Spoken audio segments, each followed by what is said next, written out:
చాక్షుషమనుని రాజుగారు 8వ ఏట ఉపనయనం చేస్తుండగా, నేను మీ కొడుకుని కాను, మీ కొడుకు పండితుడు ఇంట్లో పెరుగుతున్నాడు.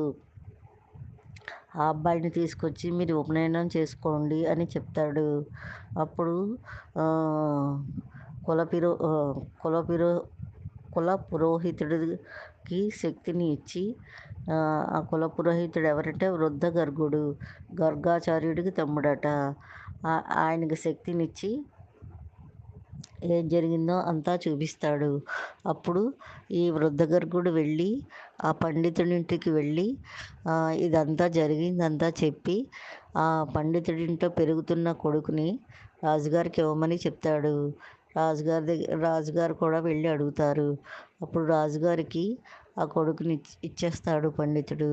అప్పుడు రాజుగారు అంటారు, మీరు పెంచిన తల్లిదండ్రులు, మీరు ఇక్కడ ఉండకూడదు, మీరు కూడా రాజ్యానికి వచ్చేయండి, మీరు పెంచిన తల్లిదండ్రులు మేము కన్న తల్లిదండ్రులం అని చెప్తాడు. సరేనని అప్పుడు పండితుడు రాజుగారి ఆస్థానానికి వచ్చేస్తాడు.